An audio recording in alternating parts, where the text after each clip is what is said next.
Hello students, welcome to सावधानी coaching once again. हम पुराने वीडियो में पढ़ रहे थे नाउन और आज हम कुछ ऐसा पढ़ेंगे जिससे आपको मज़ा आ जाए और मुझे भी पढ़ाने मज़ा आए। क्योंकि क्या होता है, हम रोज़ रोज़ मिलते हैं ना तो अच्छा लगता है आप लोग से मिलकर। ऐसा पता चलता है कि यार नहीं, बच्चे पढ़ना चाहते हैं, बच्चे मज़े करना चाहते हैं पढ़ाई में भी। आज हम जो टॉपिक ले रहे हैं वो है वर्ब। हमने बचपन से वर्ब पढ़ा है, सबने पढ़ा है वर्ब। वर्ब क्या होता है? कार्य करने को वर्ब कहते हैं, क्रिया को वर्ब कहते हैं। क्रिया है ना वर्ब, तो क्या है क्रिया? क्रिया को इंग्लिश में क्या कहते हैं? वर्ब। अब मैंने कुछ सेंटेंसेस लिखे हैं आप लोगों को ये समझाने के लिए वर्ब क्या है। हमने बचपन में वर्ब इसी तरह से पढ़ा है, गो वर्ब है, कम वर्ब है, ये वर्ब ही तो है। अब इन वर्ब्स को हम किस लैंग्वेज में पढ़ेंगे? हम इन वर्ब्स को पढ़ेंगे आपकी कॉम्पिटिटिव लैंग्वेज में।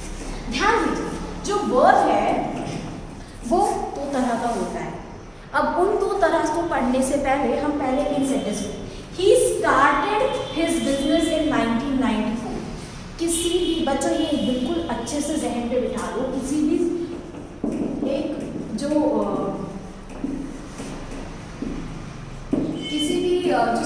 सेंटेंस का कंस्ट्रक्शन होता है वो एक बेसिक कंस्ट्रक्शन होता है, subject plus verb plus object या other verb equal to verb, है ना। तो जो सब्जेक्ट है वो है आपका नाउन या आपका प्रोनाउन। जो वर्ब है वो वर्ड है जिससे कनेक्ट करता है। आपने शुरू में पढ़ा है इज, एम, आर, वाज, वर, यही तो जानते हो ना, यही तो है वर्ब्स। लेकिन हम जो पढ़ेंगे वो इन्हीं से मिक्स होके जो और निकलते उन्हें पढ़ेंगे। ध्यान दीजिए, वर्ब क्या होता है? वर्ब होता है a word which is used to describe a action. A word which is used to describe an action is verb. कोई भी काम करने के तरीके को बताने का वो वर्ड ही वर्ब है। ओके, मैंने एक सेंटेंस लिखा यहाँ पे, he started his business in 1994। एक बिजनेस उसने कब शुरू किया? 1994 में। सब्जेक्ट आपका क्या है? ही है। ही क्या है? एक प्रोनाउन है। स्टार्टेड क्या है? वर्ब। ये सिचुएशन पास्ट की बता रहा है, कब शुरू किया था? 1994 में शुरू किया था। They allowed all the members for his show। They है आपका सब्जेक्ट और सब्जेक्ट के बाद वाली प्लेस ही होती है वर्ब की allowed। Now come to next। I invested in this project without any consultation। मैंने बिना किसी कंसल्टेशन के, मुझे पता था ये प्रोजेक्ट बहुत अच्छा, मैंने इन्वेस्ट कर दिया। तो इन्वेस्ट क्या किया? आपने क्रिया करी, और आपने क्रिया करी तो आपने क्या किया? वर्ब किया। They distributed the sweets amongst the guests। उन्होंने क्या किया? डिस्ट्रीब्यूट किया, मतलब वर्ब किया। ये एक बेसिक आइडिया है वर्ब को समझने का। जो हमें पढ़ना है हम उसके जाएंगे। Is it clear to you? अब मैं ये रब करके आपको वो बताती हूँ जो आपको पढ़ना है। वर्ब होता है बेटा दो तरह का। वर्ब क्या होता है? दो तरह का। एक होता है फाइनाइट वर्ब और एक होता है नॉन फाइनाइट वर्ब। जो फाइनाइट वर्ब होता है वो चेंज होता है टाइम ऑफ पीरियड के साथ। मतलब आप अगर ये बोलते हैं कि अगर पास्ट की बात हो रही है तो पास्ट का वर्ब लगाएंगे, प्रेजेंट की बात हो रही है तो प्रेजेंट का वर्ब लगाएंगे, फ्यूचर रेफरेंस की बात होती है तो फ्यूचर का वर्ब लगाते हैं। फाइनाइट वर्ब जो होता है वो टाइम और सिचुएशन के साथ चेंज होता है, मतलब टेंसेस के टाइम पे यूज होगा। Non finite verb never changes. Clear to you? Finite verb जो है वो चेंज होता है, नॉन फाइनाइट वर्ब जो है वो चेंज नहीं होता। फाइनाइट वर्ब होते हैं चार तरह के, है ना। पहला होता है ट्रांजिटिव, दूसरा होता है इंट्रांजिटिव, चौथा होता है लिंकिंग और पांचवा होता है फ्रेजल। ट्रांजिटिव, इंट्रांजिटिव, लिंकिंग और phrasal. Transitive, intransitive, linking and phrasal. मेरी बात पे ध्यान दीजिए। फाइनाइट वर्ब चार तरह के होते हैं, जिनमें चार तरह क्या है? फाइनाइट के ट्रांजिटिव, इंट्रांजिटिव, लिंकिंग, फ्रेजल। अब इस बात पे बिल्कुल स्ट्रेस मत दो, अरे मैम 4 तरह के चेंजेस पढ़ने पड़ेंगे। बहुत ईजी है बेटा, पढ़ना ही नहीं है कुछ। आप जानते हो, बस वो क्या होता है ना, आप सिस्टमैटिक नहीं जानते तो सिस्टमैटिक पढ़ने वाले हैं। आ जाइए इंट्रांजिटिव में। नॉन ट्रांजिटिव वर्ब में हम जो पहला पढ़ेंगे वो होता है इंफिनिटिव वर्ब, दूसरा पढ़ेंगे जीरेंट वर्ब और तीसरा पढ़ेंगे पार्टिसिपल वर्ब। ये तीन हम never change non finite verb के अंडर में पढ़ेंगे। हम पहले पढ़ेंगे फाइनाइट के ये चार, फिर हम पढ़ेंगे नॉन फाइनाइट वर्ब के ये तीन। Clear to you? ओके, आगे बढ़ते हैं और मैं अब आपको बताऊंगी फाइनाइट वर्ब के वो चार के डिफरेंस और उनके एग्जाम्पल्स। ओके, आ जाइए।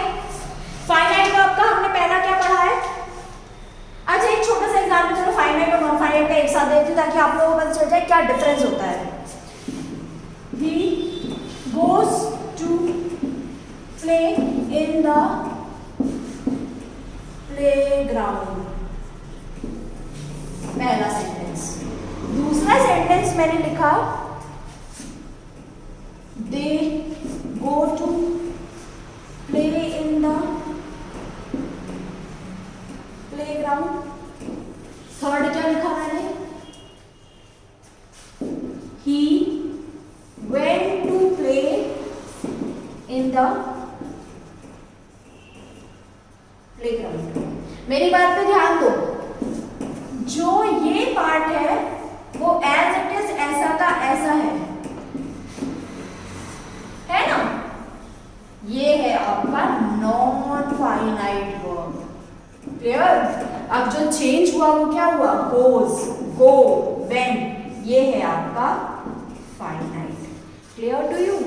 ही goes to play in the playground, sentence में goes to play, they went, they go to play in the playground, वो गए तो go to play, go play in the playground, same है। He went to play in the playground.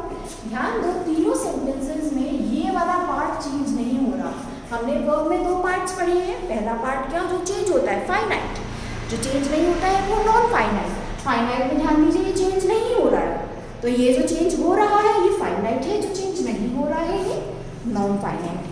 अब हम clearly आ जाते हैं finite के उस पार्ट में जब हमें चार चीजें एक साथ पढ़नी है, which is transitive, intransitive, linking and phrasing.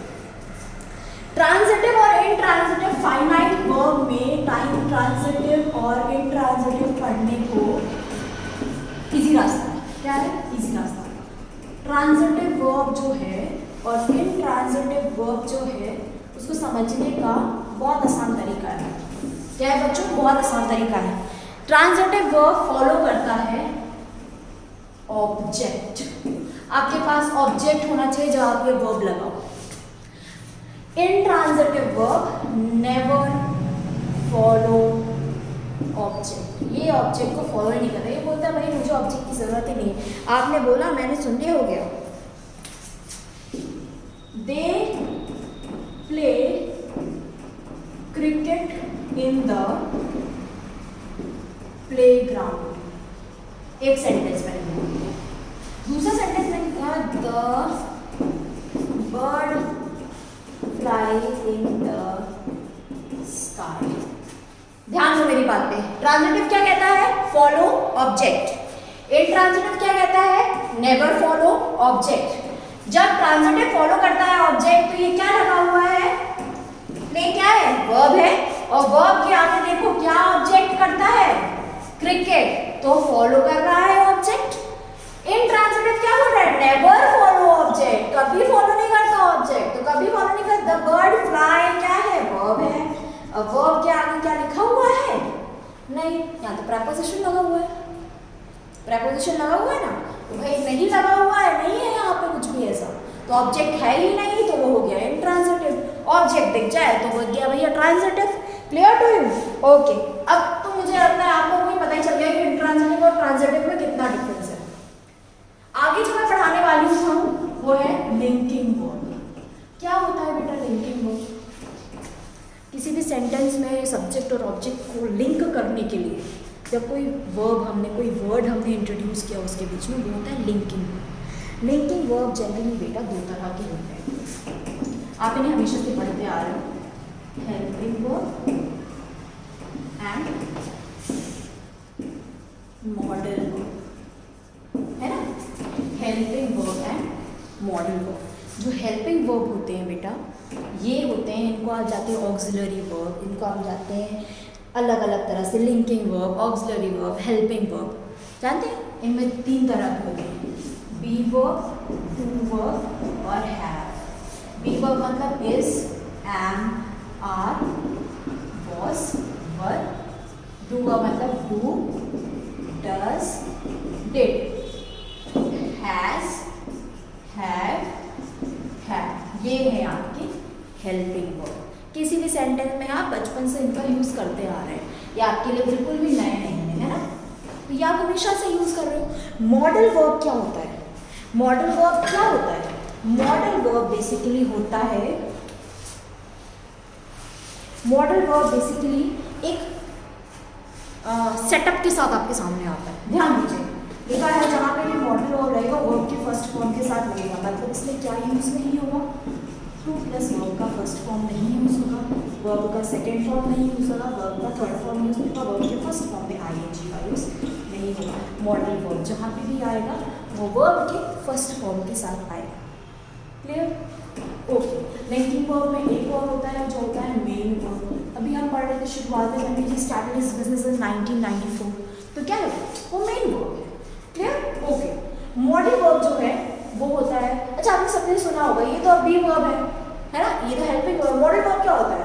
Will, would, shall, should, can, could, may, might, ये सब क्या है? ये मॉडल वर्ब। और भी बहुत सारे हैं, ये तो एग्जाम्पल है आप लोगों के लिए। हम इनको इस तरह से नहीं पढ़ेंगे, इनके रूल्स क्या है, हम इनको पढ़ेंगे कि विल का यूज़ आप कहाँ करते हो, वुड का यूज़ आप कहाँ करते हो, तो आपको आसान हो जाएगा। जब वुड की बात हुई, अच्छा ये इसका यूज़ है और यहाँ ये लगेगा, शेल का ये यूज़ है यहाँ ये लगेगा, तो हम यूजेस के हिसाब से पढ़ेंगे। Clear to you? Linking verb 3 तरह के होते हैं, helping, modal, main. Helping verb जो होते हैं वो लिंक करने के लिए होते हैं, इसमें be verb, do verb, have verb, is, am, are, was, were, do, does, did, have, has, have, had. Modal verb क्या होता है? मॉडल वर्ब का एक फॉर्मेशन है, उसी के साथ आता है मॉडल वर्ब प्लस वर्ब का first form. Will do, will does नहीं हो सकता है ना, will do this, will do this, I will do this. तो क्या किया? विल क्या है? मॉडल वर्ब है। आई विल डू, डू क्या है? वर्ब का फर्स्ट फॉर्म है। डूइंग नहीं है, डज नहीं है, डिड नहीं है, क्या है? सिर्फ डू है। ओके। टू प्लस वर्ब के फर्स्ट फॉर्म के साथ ही यूज होगा, वर्ब का सेकेंड फॉर्म, वर्ब का थर्ड फॉर्म, वर्ब के फर्स्ट फॉर्म में आईएनजी का यूज भी नहीं करेंगे, रिस्ट्रिक्टेड। ओके।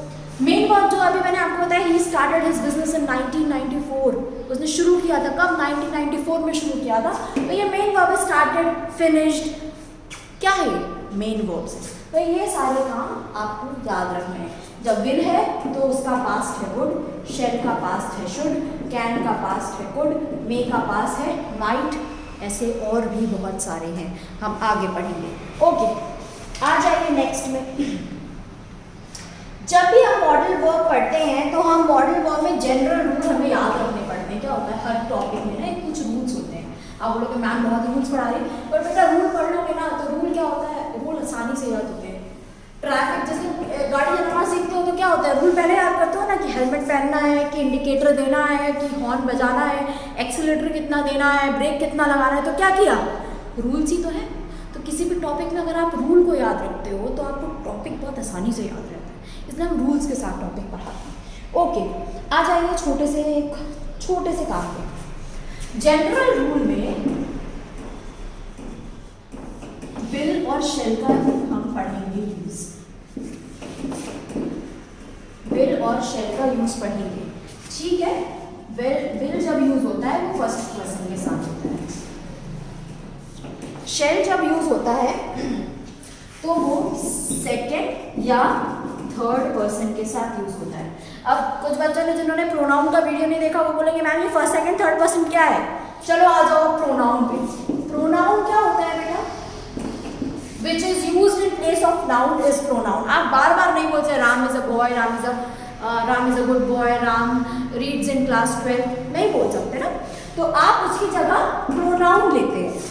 प्रोनाउन का काम ही ये है to replace noun, to not to introduce many time, है ना, not to introduce noun many times, to reduce the use of noun is pronoun, है ना.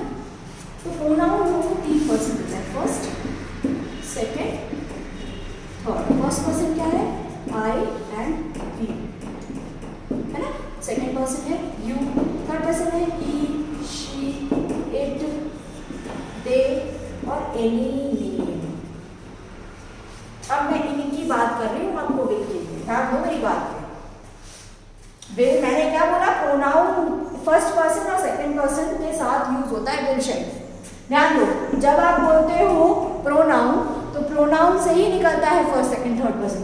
फर्स्ट पर्सन क्या है, आई और वी, मैं हूँ फर्स्ट पर्सन, और मेरे बाद मुझे मिला के जो लोग बनेंगे ग्रुप में वो भी हो गया फर्स्ट पर्सन, मतलब आई और वी. यू होता है सेकंड पर्सन, आपके लिए मैं यू हूँ सेकंड पर्सन, मेरे लिए आप यू है सेकंड पर्सन. थर्ड पर्सन क्या है, ही. किसी भी लड़के को ही बोलते हो, किसी भी लड़की को शी बोलते हो, नॉन लिविंग थिंग के लिए इट यूज करते हो, आप यूज करते हो दे प्लूरल फॉर्म में, और किसी का नाम भी आपके लिए थर्ड पर्सन नहीं कहलाता, वो फर्स्ट पर्सन नहीं कहलाता. आप बोलो अरे मैं तो अपने ही बात कर रहा हूँ ना, थर्ड पर्सन है बेटा, नाम थर्ड पर्सन ही है, किसी का भी नाम, राम श्याम घनश्याम सब थर्ड पर्सन. ओके, आगे बढ़ते हैं. ध्यान दीजिए, तो ये बात आपको ध्यान रखनी है कि विल के साथ हमेशा फर्स्ट पर्सन यूज होता है और शैल के साथ हमेशा सेकंड पर्सन यूज होता है. Clear to you? आगे बढ़ते हैं. ये जो हमने पढ़ना था ये एक जनरल रूल पढ़ना था, सब में एक्सेप्शंस होते हैं, इनमें भी एक्सेप्शंस होते हैं. हम पढ़ेंगे विल और शैल कब कब और कहाँ कहाँ यूज किया जाता है. जब हम विल और शैल का यूज करते हैं बच्चों, तो हम उन्हें 2 जगह यूज करते हैं. कहाँ यूज करते हैं? 2 जगह. जब हमें डिटर्मिनेशन देना हो या प्रॉमिस करना हो, तब हम विल और शैल दोनों का यूज करेंगे. बस आप में ये बात रखना, विल का यूज फर्स्ट पर्सन में होता है और शैल का यूज सेकंड और थर्ड पर्सन में होता है. ओके, जब विल, तो मैंने लिख दिया विल के साथ I will attend the meeting.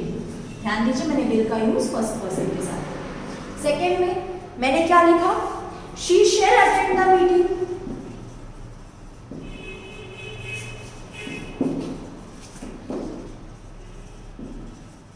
She shall attend the meeting. अब मैंने शैल का यूज किया, या तो मैं इसको क्या कर सकती थी सेकंड पर्सन में यूज, या यूज कर सकती इसको थर्ड पर्सन में. ओके, डिटर्मिनेशन दृढ़ निश्चय को कहते हैं. कोई भी चीज आपको डिटरमाइंड है कि भाई ऐसा मैं करूंगा ही, तब मैंने आपको यूज करना है फर्स्ट और सेकंड पर्सन. आप अपनी बात करें तो विल का यूज करें, आप किसी और की बात करें तो शैल का यूज करें, कोई इशू नहीं है. ओके, जब आप प्रॉमिस की बात करें, जैसे कोई वादा किया है आपने, भाई मैं ऐसा करूंगा, तो आपने मदर्स डे में अपने लिए कहते I will do everything for you. Mother को प्रॉमिस किया है ना, तो मदर को प्रॉमिस जब करते हैं तो यही बोलते हैं I will do everything for you, मैं आपके लिए सब कुछ करूंगा. तो विल का यूज आपने प्रॉमिस में फर्स्ट पर्सन के साथ किया है. सेकंड, आपने बोला you shall have a holiday tomorrow. Okay, ध्यान दीजिए मेरी बात पे. प्रॉमिस की बात कर रहे हो आप, आई आपने फर्स्ट पर्सन के साथ प्रॉमिस में लगाया, मैं तुमसे ये वादा करता हूँ मैं तुम्हारे लिए कुछ भी करूँगा. Okay, you shall have a holiday tomorrow. तुम्हारे पास्ट में बात हो चुकी है इस बारे में कि भाई तुम फ्यूचर में लेने वाले हो, प्रेजेंट में बात कर रहे हो कि कल तुम्हारा हॉलीडे है, पास्ट में तुम्हारी इस बारे में बात हो चुकी है. जब ऐसा करो तब भी आप वहाँ पे शैल का यूज कर सकते हो, लेकिन आपको फर्स्ट पर्सन के साथ यूज नहीं करना है, आपको यूज करना है सिर्फ सेकेंड एंड थर्ड के साथ. Clear to you? आगे बढ़ते हैं. और अब हम पढ़ेंगे उसमें गुड. मैंने अभी आपको जब मैं पढ़ा रही थी मॉडल्स, तो मैंने आपको मॉडल वर्ब में पढ़ाया था कि विल का जो पास्ट होता है वो क्या होता है? वुड. अब जनरल सी बात है, कोई चीज़ विल का पास्ट है वुड, तो वुड कहाँ यूज होगा? उसके पास्ट टेंस में तो यूज होगा ही. पास्ट टेंस में तो यूज होगा ही। अगर मैं पास्ट टेंस में यूज होगा तो मैं बोल सकती हूँ they thought that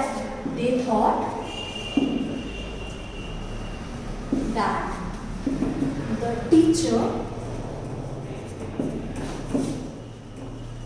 would start it। अगर इसको प्रेजेंट में बोलोगे तो ये वुड की जगह पे आप विल का यूज कर लो, लेकिन जब आप पास्ट टेंस में बात करो तब आप वहां पे वुड का यूज करो। मुझे लगा कि टीचर्स ये चीज शुरू करेंगे।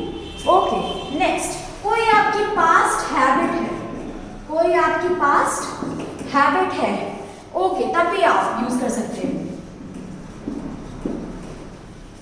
I used to study for several hours when I was in hostel। Okay, मैं बहुत घंटे पढ़ता था, काफ़ी घंटे पढ़ता था जब मैं हॉस्टल में था। एक छोटी सी गलती जब आप हमेशा ये करते हैं, स्पोकन में ही यूज टू का यूज बिल्कुल ठीक है, कोई दिक्कत नहीं है, लेकिन जब पास्ट हैबिट की बात हो तो आपको यूज टू नहीं लगाना है वहाँ पे। क्या लगाना है? Would. I would study for several hours when I was in hostel। पढ़ने में कोई गलती नहीं होती बच्चे पढ़ने में कोई गलती नहीं होती, लेकिन गलती सिर्फ इतनी सी होती है कि आप ना प्रॉपर यूज ऑफ वर्ड नहीं जानते हैं। अगर आप प्रॉपर यूज ऑफ वर्ड जानेंगे तो आप ना डिटरमाइन कर पाएंगे चीज़ों को कि आसान किस चीज़ में। नेक्स्ट, जब आप किसी से कोई पोलाइट रिक्वेस्ट करें, कोई किसी के लिए पोलाइट रिक्वेस्ट करते हैं, पोलाइट रिक्वेस्ट करते हैं कि would you like to come with me. आपने क्वेश्चन पूछा, पोलाइट रिक्वेस्ट, क्या तुम मेरे साथ आना चाहोगे, तो तब भी आप यूज कर सकते हैं वुड का, है ना। बहुत इजी है, बहुत इजी है, मतलब इजी टू यूज है ये सब चीजें। बस क्या होता है, हम ना जैसे ही वर्ब सुनते हैं ना, हमारे जैसे टेंसेस को देख के डर जाते हैं ना, वैसे इनको देख के डर जाते हैं। तो अपन को डरना नहीं है, अपन को सिर्फ पढ़ना है। डरे वो जिनको पढ़ाई नहीं करनी है ना। आगे बढ़ते हैं, प्रोबेबिलिटी के लिए। जब कभी प्रोबेबिलिटी की बात करेंगे, दूर से दिख रहे दे would be the teachers, ये टीचर्स हो सकते हैं, तो वुड का यूज जब प्रोबेबिलिटी की बात हो तब भी वुड का यूज कर सकते हैं। नेक्स्ट, कोई आपकी डिजायर है, आपकी कोई ऐसी डिजायर है, मेरी एक ख्वाहिश है मैं ऐसा कर पाऊँ, तो आप जनरली क्या यूज करते हैं बच्चों? मैं वो बता, I wish I were your student.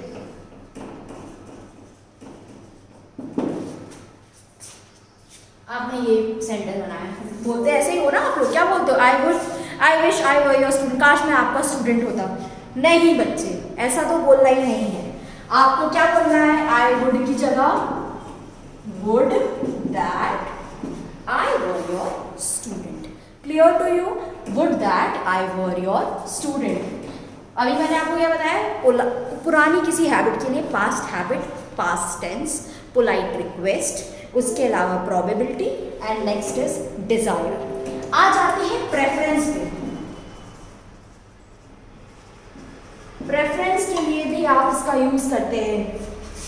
I would rather die than bag.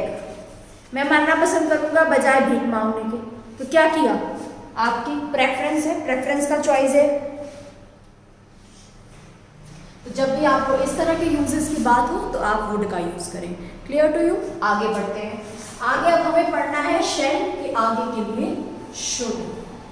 जैसे मैंने आपको बताया था ना कि विल का क्या होता है पास्ट? वुड। शेल का पास्ट क्या होता है? शुड। जहां पे भी शुड दिखाई दे तो पहला रूल तो उसका वही है कि वो कहाँ यूज हो सकता है? Past of would, to give advice. Advice देने के लिए आप इसका यूज करते हैं। आपने किसी को कोई एडवाइस दी, आपने बोला you should study all day long to get the highest marks, लिख देते हैं इसको। You should study all day long to get the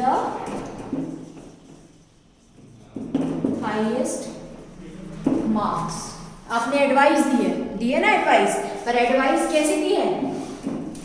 past में, इन फ्यूचर रेफरेंस, तब भी आप इसका यूज करेंगे। यू शुड स्टडी ऑल, तुम्हें पूरी दिन पढ़ना चाहिए, ताकि अगर तुम्हें एग्जाम में अच्छे मार्क्स लाने हैं।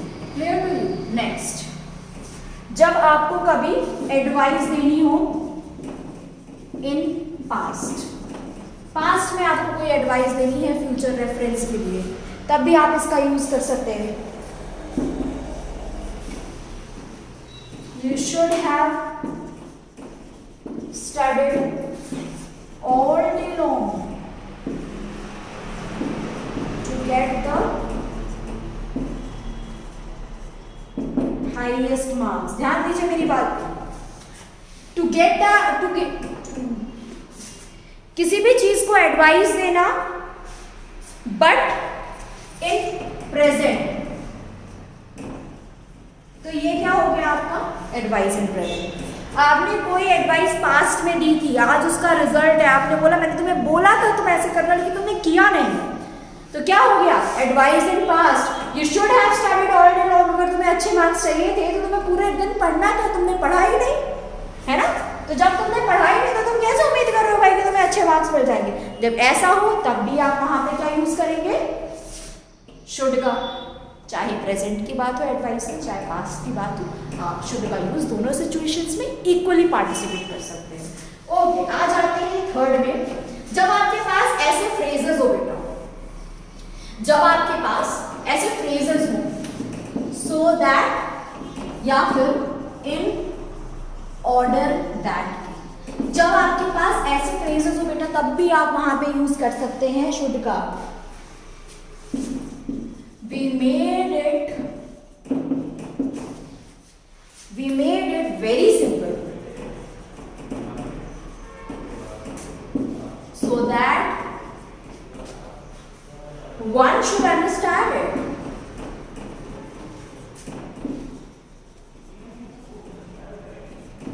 हमने इसको इतना इजी बनाया है ताकि कोई भी समझ सके।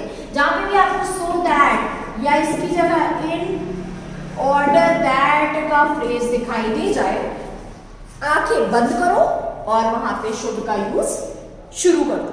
क्लियर? आ जाइए नेक्स्ट है आपका जब आपको नेगेटिव पर्पस के लिए लीस्ट का यूज करने में, आपको ये लीस्ट दिख जाए और पर्पस वहां पे नेगेटिव, तब भी आप वहां पे शुड का यूज करो। कैसे करोगे? You need to work hard, least you should fail in the examination. तुम्हें कड़ी मेहनत करनी पड़ेगी अगर तुम्हें एग्जाम में क्लियर होना है तो। तुम करते ही नहीं हो मेहनत, है ना? आप लोग नहीं, ये लोग, आप लोग मेहनत नहीं करते हैं, इसीलिए आप लोगों को मेहनत करनी पड़ेगी अगर तुम्हें एग्जाम पास करनी। तुम्हारी स्कोरिंग बिल्कुल अच्छी नहीं है, तुम अभी भी 13 नंबर लेके पास हो रहे हो, ठीक है? 12.5 पे मैम आधा मार्क्स दे रही थी। लेकिन अगर तुम्हें एग्जाम पास करना, नेगेटिव है ना, एग्जाम पास करना है, तुम्हें क्या करना पड़ेगा? बहुत मेहनत करनी पड़ेगी। जब सेंस ऐसा हो कि बहुत मेहनत करनी पड़ेगी और लीस्ट आपको यूज हो, तब भी आप वहाँ पे शुड का यूज जरूर करें। ओके, आगे आ जाते हैं एक बहुत ही यूज टू मॉडल वर्ब, जिनको आप यूज तो करते हैं लेकिन आप लोगों को ना इसका मीनिंग नहीं पता, विच इज ought to।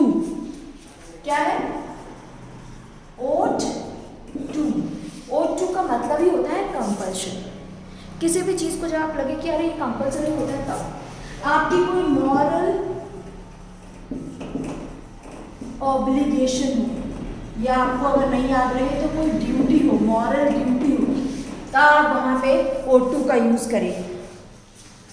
हमने लिखा 1 ought to love one's country। तो क्या किया मैंने? हर किसी को अपने देश से प्यार करना चाहिए, मॉरल ड्यूटी है, मॉरल ऑब्लिगेशन है। अच्छा, एक और एग्जाम्पल इसका, you ought to help the needy। आपको ज़रूरतमंदों की हेल्प करनी चाहिए। तो ये क्या, ये मॉरल ऑब्लिगेशन है, ये आपको कोई बताएगा नहीं, आपको ये खुद से होना चाहिए कि मुझे ज़रूरतमंदों की हेल्प करनी है या मुझे कचरा नहीं फैलाना है, ये आपकी मॉरल ड्यूटी है। आप जहाँ रहते हो, आपने घर को साफ रखते हो तो आप वो भी करोगे, है ना। तो जो आपकी मॉरल ड्यूटी हो उसको भी आपको करना चाहिए। Second is strong probability. आपकी कोई स्ट्रॉन्ग प्रोबेबिलिटी है, आपको करना ही है ये काम। अच्छा, स्ट्रॉन्ग प्रोबेबिलिटी के लिए भी आप यूज करते हैं India ought to win the match। India ought to win the match, जब India ought to win the match है तो सीधी सी बात है, क्या है ये है आपका स्ट्रॉन्ग प्रोबेबिलिटी। आपने कमेंट्री सुनी है कभी? कमेंट्री में क्या बोलते हैं वो?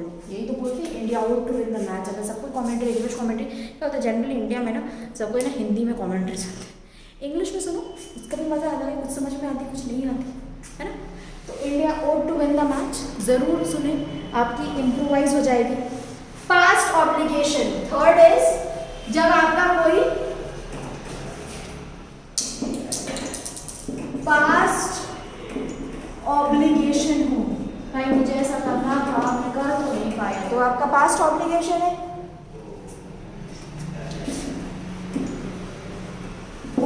to have worked hard। तो ये पास्ट ऑब्लिगेशन है। ध्यान दो, जैसे आपको कोई चीज पास्ट में बनानी है ना, प्लस हैव लगा, पास्ट में हो जाएगी। मॉडल वर्ब की यही खासियत, शुड को पास्ट करना है, हैव लगा दो, पास्ट। Clear to you? जब भी आपको ऐसा पास्ट ऑब्लिगेशन की बात है तो he ought to have worked hard, उसने काफ़ी कोशिश की थी, है ना। ought to have worked hard। Okay, आ जाइए मस्ट। मस्ट का मतलब क्या होता है? आप लोग जनरली आपने हमारा सुना है मस्ट डू दिस, सुना है must do this. Must do this का मतलब ही क्या है? मस्ट मतलब होता है ये कंपल्शन। तो जब कंपल्शन की बात हो तो आप मस्ट का यूज जरूर करें। ओके, हमने अभी क्या पढ़ा है? हमने अभी पढ़ा है ought to, हमने पढ़ लिया है will, हमने पढ़ लिया उसका पास्ट would, हमने पढ़ लिया shall उसका पास्ट should, हमने ought to पढ़ा, हम पढ़ रहे थे must। मस्ट में हमें सिर्फ दो ही बातें पढ़नी है। जब हम मस्ट पढ़ते हैं तो हमें दो बातें याद रखना है, पहला है कंपल्शन या strong obligation, second is fixed determination.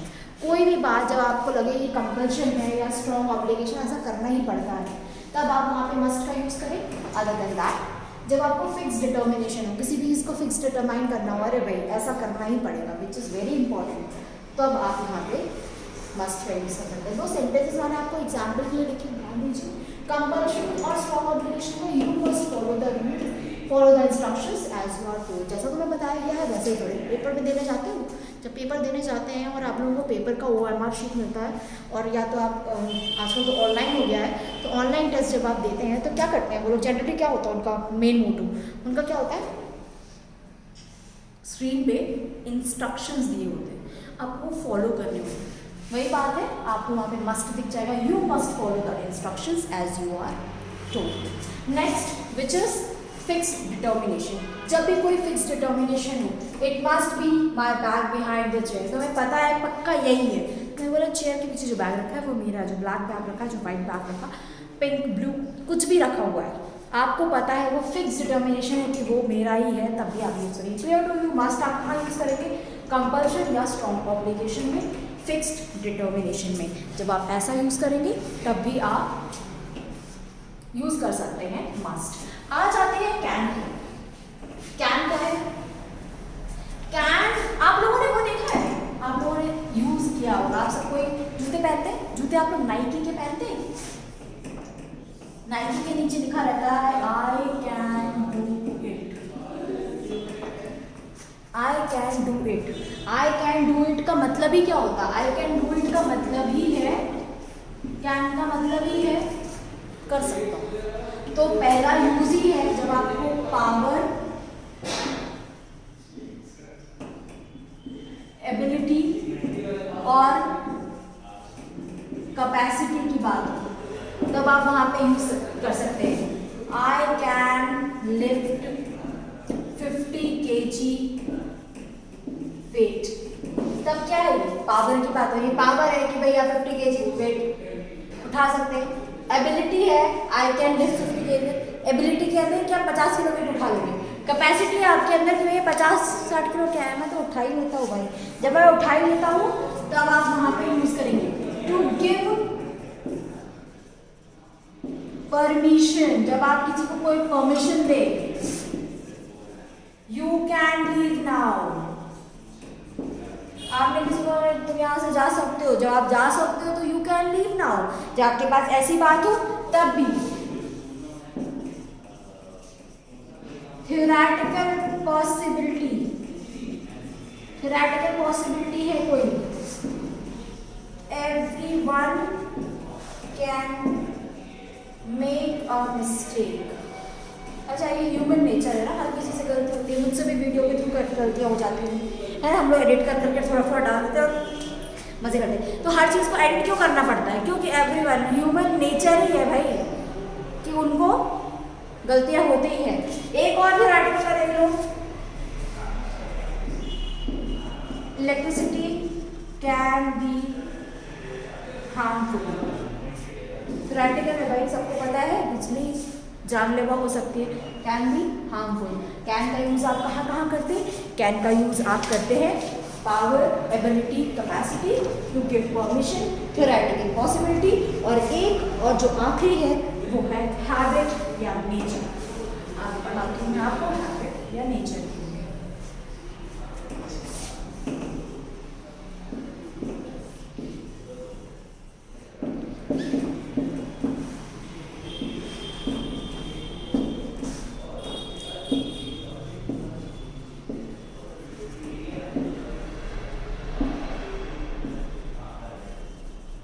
लिखा है N honest person can not harm anyone.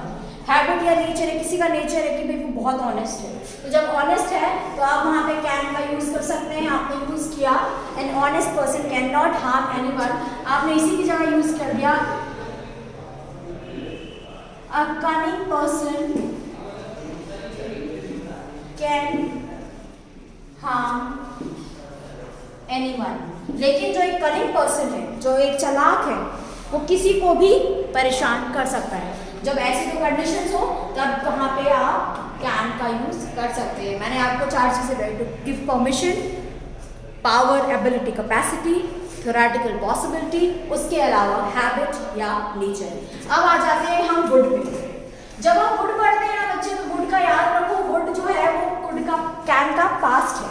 Would क्या है, कैन का पास्ट है। वुड क्या है, कैन का पास्ट है। तो कैन का पास्ट है ही कुड राइड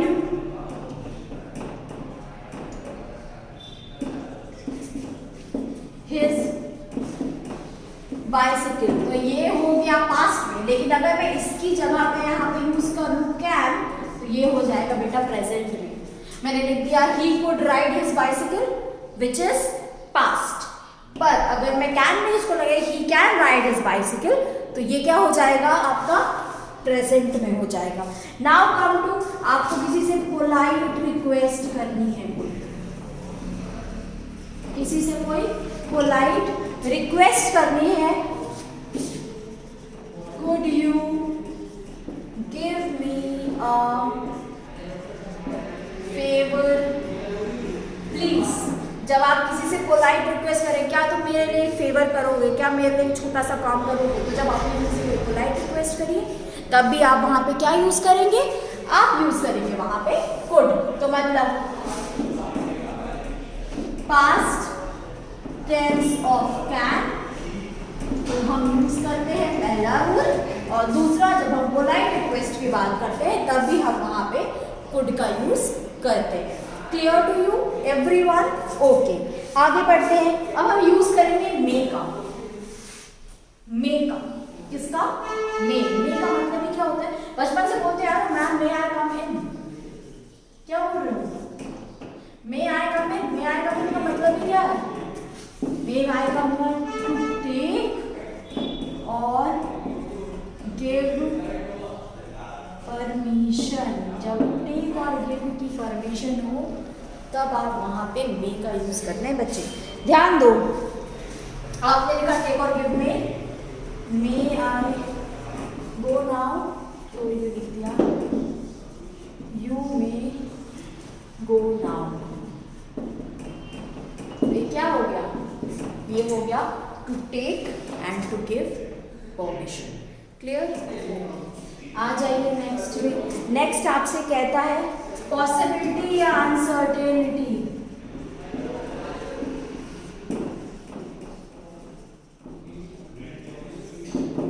जब किसी की पॉसिबिलिटी हो या कोई अनसर्टेनिटी हो तब भी आप वहां यूज करते हैं, ध्यान रखिए, he doesn't work hard, he may not pass the examination. वो बिल्कुल मेहनत नहीं करता, वो नहीं पास करेगा examination. You are not certain about, you are uncertain about it. Possibility का मतलब ही क्या है, व्हेन यू आर, आपको पॉसिबिलिटी पता है कि भैया ये नहीं कर सकता काम, जब नहीं कर सकता तो you are not certain about the things. When you are not certain use may with uncertain things. Clear to you? Okay. आपको किसी को भैया देना हो विश, ब्लेस, कर्स, प्रे करना हो किसी के लिए, ये भी रह गया, ध्यान दो। आपने किया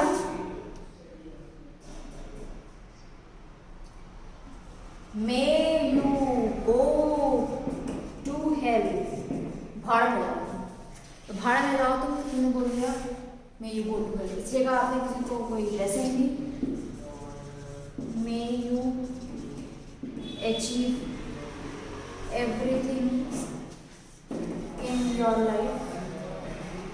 तो ये क्या हो गया, ये आपकी ब्लेसिंग हो गई। Clear to you? जब आपको टू टेक और टू गिव का परमिशन करना हो, पॉसिबिलिटी या अनसर्टेनिटी की बात करनी हो, विश, ब्लेस, कर्स या प्रे करनी हो, तब आप यहाँ कुछ कर सकते हैं इस तरह से। ध्यान दीजिए, जब आप कैन का यूज़ करते हैं ना बच्चे, तो you only have to take, only have to give permission, right? But जब आप मे का यूज़ करते हैं तो गिव और टेक दोनों एक साथ यूज़ होते हैं। Clear to you everyone? Okay, आगे बढ़ जाते हैं। जैसे हमने कैन का पास पढ़ा था वुड, है ना, विल का पास पढ़ा था वुड, शेल का पास पढ़ा था शुड, उसी तरह हम मे का पास पढ़ेंगे विच इज माइट। माइट का भी यूज करते हैं, might be you, might be her, might be anything else, right? तो might is used in past tense of may. ध्यान दीजिए मेरी बात पे, अगर मैंने लिख दिया ही माइट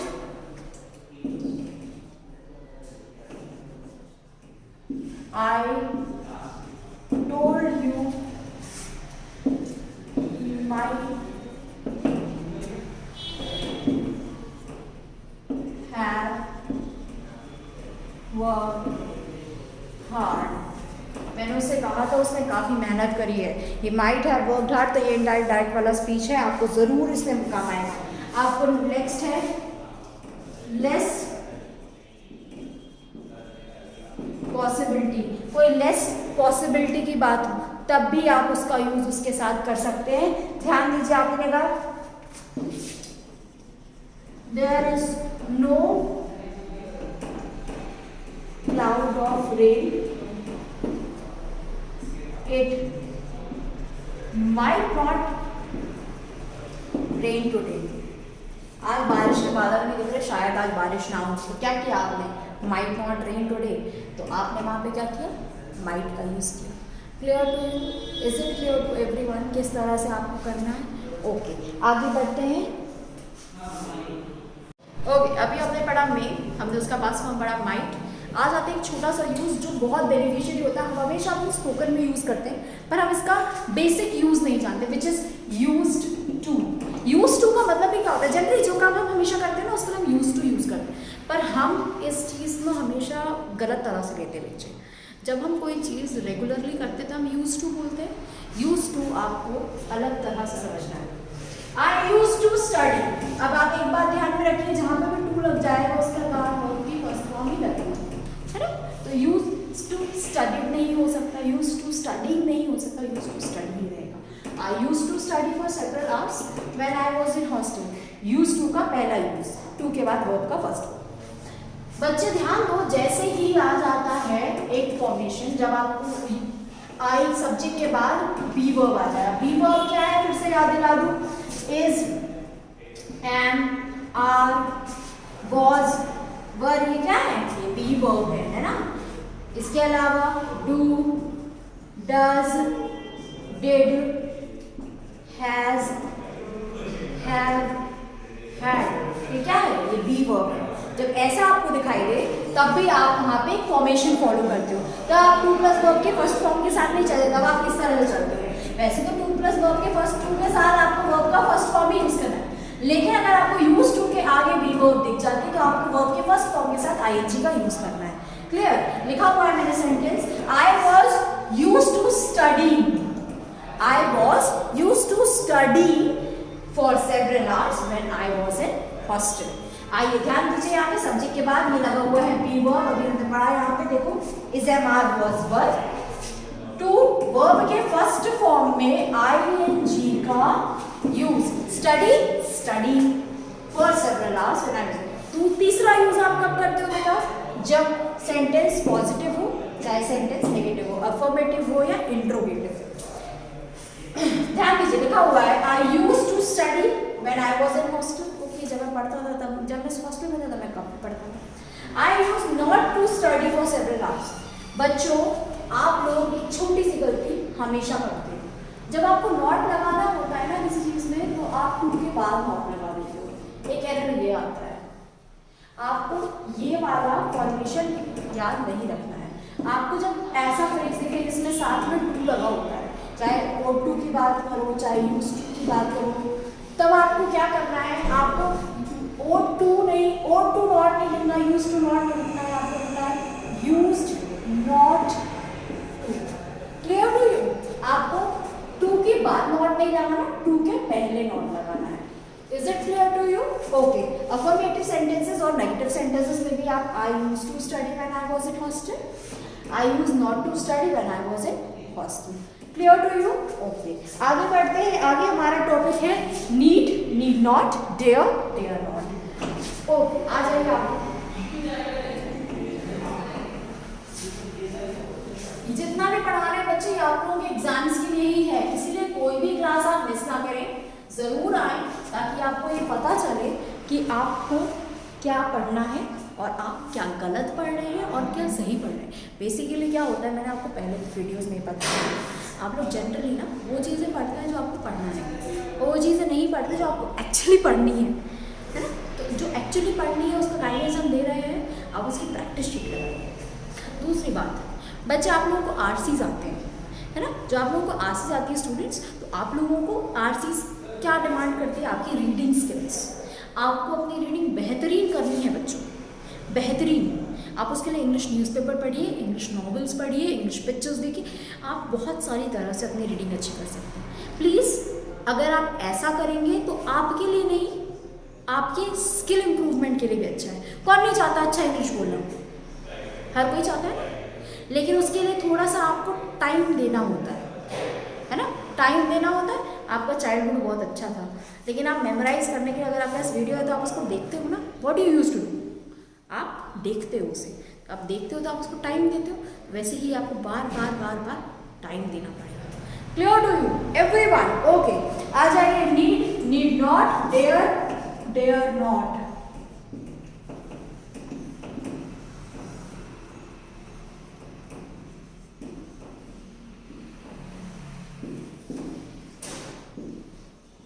अगर नीड की बात हो जाए तो लिखा है he needs to take a rest.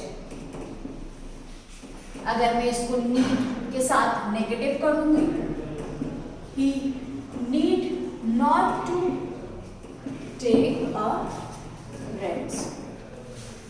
Dare में देखिए,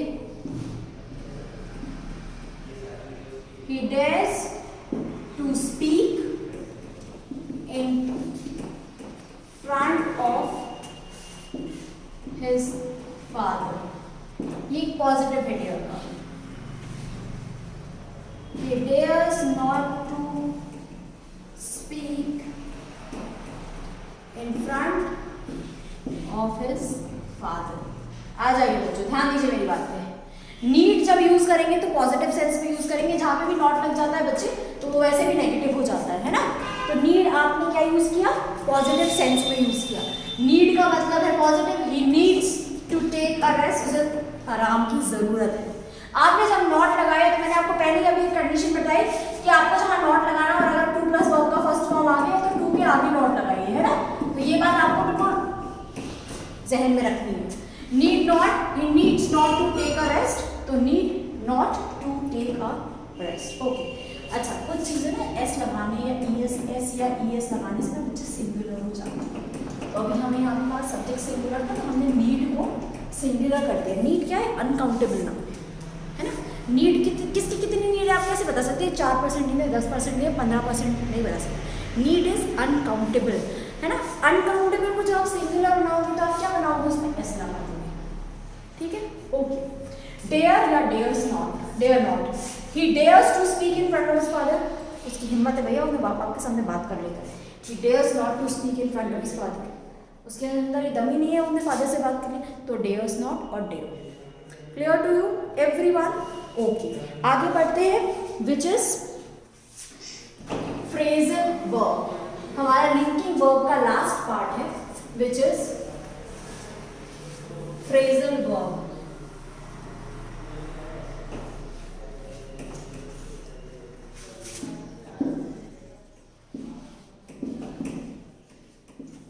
क्या होता है बच्चा फ्रेजल वर्ब? फ्रेजल वर्ब का मतलब ही होता है वर्ब प्रेपोजिशन का combination.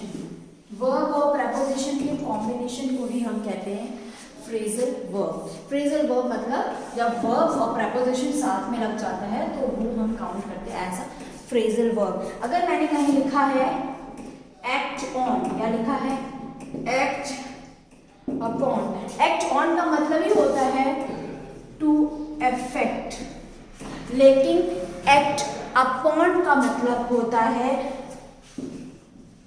To work on something. Clear to you? There is so many words जब आपको ये पता चलेगा कि आप फ्रेजल वर्ब्स यूज करते हैं। Okay, in the next coming video we'll discuss some more topics and stay tuned with us. Thank you and have a nice day.